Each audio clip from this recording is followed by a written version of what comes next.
बिस्मिल्लाहिर्रहमानिर्रहीम। अस्सलाम वालेकुम नाज़रीन, आप देख रहे हैं राय साकिब डिजिटल मीडिया।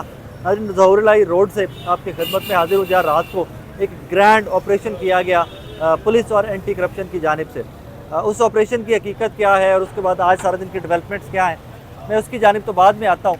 लेकिन आप लोग को गोशतदार कर दूँ कि मेरे पास घड़ी पर इस टाइम पर पता नहीं अपलोड कितने बजे होगा, कोई 11:15 का टाइम हो गया है और घंटा पहले एट वंस हमें बताया गया कि जी दोबारा ऑपरेशन होने लगा है ज़हूरुल्लाह रोड के ऊपर। मुझे कुछ दोस्तों की भी कॉल्स आई जो यहाँ पर नेबर हैं चौधरी साहबान के, उन हमसायों की जानिब से भी कॉल आई कि जी साकिब भाई दोबारा रेड होने लगा है। पुलिस जो है वो लंबी चौड़ी गाड़ियाँ हैं और वो पुलिस के अच्छा खासा नंबर है जो ज़हूरुल्लाह रोड के जो राउंड अबाउट है और नहर है, दोनों साइडों पर उन्होंने सड़क बंद कर दी है और कुछ प्रिजन वैन्स हैं। खैर फाइनली मैं तो काफ़ी दूर था, घर मेरा काफ़ी दूर है यहाँ से, लेकिन मैं वहाँ से जितनी जल्दी पहुँच सकता था पहुँचा। तब तक पुलिस तो जा चुकी थी, लेकिन प्रिजन वैन्स जो थी वो नहर के ऊपर उस साइड पे भी दो खड़ी हुई हैं और एक आगे मेन मार्केट की तरफ जाएं तो एक प्रिजन वैन वहाँ पर भी खड़ी हुई है। अभी तक कोई चंद पुलिस एहलकार कहीं कहीं नज़र आ रहे हैं, दो चार पुलिस एहलकार, और बाकी पुलिस जो यहाँ पर है ये वही सिक्योरिटी का जो स्टाफ पहले से था वो है। सो बज़ाहिर लगता ये है कि अभी तक तो ये सारा जो मीडिया आपको पीछे नज़र आ रहा है ये तमाम लोग जा चुके थे। आज सारे दिन की इवेंट कवर करने के बाद शाम को ये लोग चले गए थे अपने अपने दफातर में। DSNGs यहाँ से मूव कर दी गई थी क्योंकि जो पॉलिटिशियन सारे आ रहे थे, तजाद साहब, शाह महमूद कुरैशी साहब, वो लोग सुबह हो गए थे, तो ये तमाम DSNGs यहाँ से मूव करके चली गई थी। तो जब इन्फॉर्मेशन दोबारा से ये फ्लोट हुई कि जी एक बार फिर से रेड हो रहा है, तो इन लोगों को भी ऑब्वियसली वापस आना पड़ा। ये तो था करंट अपडेट ज़हूरुल्लाह रोड का, और यहाँ पर जो मनाजिर हैं वो आपको कुछ नज़र आ रहे होंगे। अब आ जाते हैं आज के सारा दिन की डेवलपमेंट्स की। बार बार सालिक साहब कल भी उन्होंने कहा कि जी मेरी पुप्पी इन्वॉल्व है इस सारे ऑपरेशन के अंदर, जो हमें जलील करवाया गया, जो हमारा घर तोड़वाया गया, उसके अंदर हमारी फैमिली इन्वॉल्व है। और परवेज़ लाई साहब के बारे में भी, शाफी साहब के एंड ऑल दैट, वो सारी कहानियाँ जो हैं वो आप तक पहुँचती रही हैं। आज फिर अब से कुछ देर पहले भी उन्होंने दोबारा से यही स्टेटमेंट दी है एक निजी टेलीविज़न के शो के अंदर कि जी जो हुआ है उसमें हमारी पुप्पी इन्वॉल्व हैं, और उन्होंने ये ज़बरदस्त बता के कहा जी परवेज़ लाई इस घर के अंदर मौजूद है। तो दैट इज़ द रीज़न कि हमारे घर के भी तोड़ फोड़ की गई है, ऑपरेशन किया गया। फेडरल गवर्नमेंट जो है, वफाकी हुकूमत जिसमें 12 इत्तेहादी हैं, वो तमाम लोग डिनाई कर चुके हैं कि जी इस ऑपरेशन के साथ परवेज़ लाई साहब के घर के ऊपर बोले गए दावे के साथ हमारा कोई लेना देना नहीं है। इसहाक डार साहब ने कैटेगोरिकली कह दिया। बाकी कुछ और फेडरल मिनिस्टर्स जो हैं उन्होंने भी कैटेगोरिकली कह दिया है कि जी हमारा इससे कोई लेना देना नहीं है। अब बात रुकती कहाँ पर है, ये मुर्दे इल्ज़ाम किसको ठहराया जाए। पंजाब के अंदर तमाम रेंज या लगामें किसके हाथ में हैं? मोहसिन नकवी साहब के हाथ में है।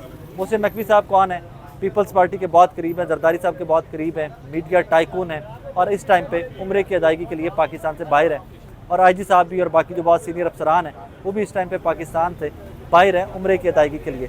सुहेल ज़फ़र चट्टा साहब को कौन डिक्टेट कर रहा था? सुहेल ज़फ़र चट्टा साहब किसके हुक्म के ऊपर चल रहे थे? वकास साहब किसके हुक्म के ऊपर चल रहे थे? जो पुलिस यहाँ पर हमारा शिराजी साहब थी, इश्तियाक साहब थे, बाकी जो पुलिस के अफसरान थे और उनमें से कुछ बहुत काबिल अफसरान थे, वो किसका हुक्म मानते हुए ये सारा ऑपरेशन कर रहे थे? अब ये चंद सवालात हैं जो बार बार हर बंदा पूछ रहा है और इनका जवाब किसी के पास नहीं है। बज़ाहिर या गालिबन जो मेरी इन्फॉर्मेशन है हर बंदे के पास इसका जवाब है, लेकिन कोई बंदा ये जवाब देना पसंद नहीं करता। मैं थोड़ा सा मज़ीद इसको आसान करने की कोशिश कर देता हूँ। दो एंगल्स हैं। एक तो वो तमाम फैक्टर्स जो सामने नहीं आते और वो चाहते हैं कि पाकिस्तान तहरीक-ए-इंसाफ और हुकूमत के मुज़ाकरात कामयाब ना हों। एक उसका एंगल ये है कि उन फैक्टर्स की जानिब से, उन सियासतदानों की जानिब से और एंटिटीज़ की जानिब से ये अटैम्प्ट ली गई है कि जी मुज़ाकरात को नाकाम कर दिया जाए। जब परवेज़ लाई के घर के ऊपर अटैक कर दिया जाएगा तो उसके बाद ऑब्वियसली मुज़ाकरात जो हैं वो नाकाम हो जाएंगे।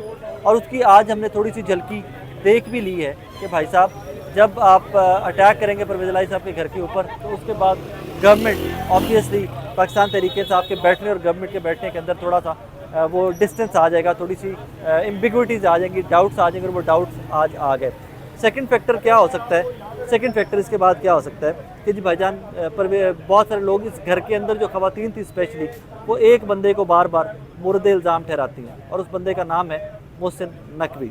अब मैं नहीं जानता कि मोहसिन नकवी साहब इस ऑपरेशन के अंदर कितने इन्वॉल्व हैं, कितने नहीं हैं, क्योंकि वो तो पाकिस्तान के अंदर मौजूद नहीं थे। अब वापस आएंगे, उनकी तरफ से कोई स्टेटमेंट आएगी, केयर टेकर सेटअप की जानिब से कोई स्टेटमेंट आएगी, तो चीज़ें उसमें बहुत सारी क्लियर हो जाएंगी कि कौन रिस्पॉन्सिबल है और किसको रिस्पॉन्सिबल ठहराया जाना चाहिए। अच्छा, इसमें एक और फैक्टर है और वो फैक्टर ये है कि शाह से ज़्यादा, शाह के वफादार हो सकता है सुहेल ज़फ़र चट्टा साहब एम सालिक साहब को खुश करने के चक्कर में, फेडरल गवर्नमेंट को खुश करने के चक्कर में कि जी मैं ज़रा परवेज़ लाई साहब को रगड़ा देता हूँ, यही पुलिस अफसरान जो है IG साहबान और इनको खुश करने के लिए अफसरान ने एक FIR का राई का पहाड़ बना दिया और कर दिया।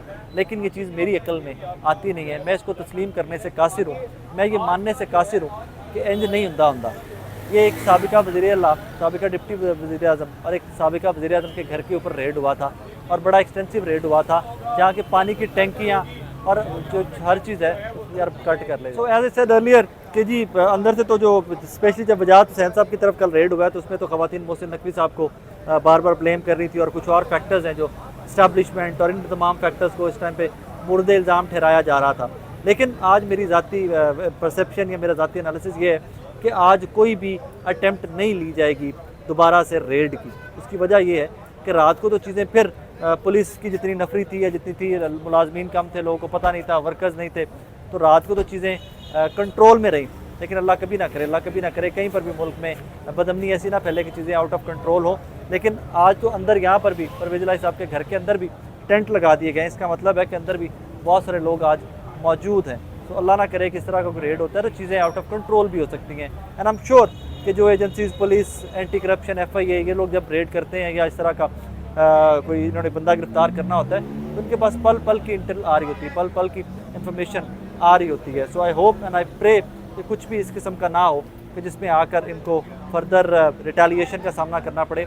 लेकिन एट दिस मोमेंट लग ये रहा है कि अभी तक तो पुलिस की जानिब से कोई भी किसी भी किस्म का कोई रेड या किसी भी किस्म की कोई इन्फॉर्मेशन ऐसी नहीं है।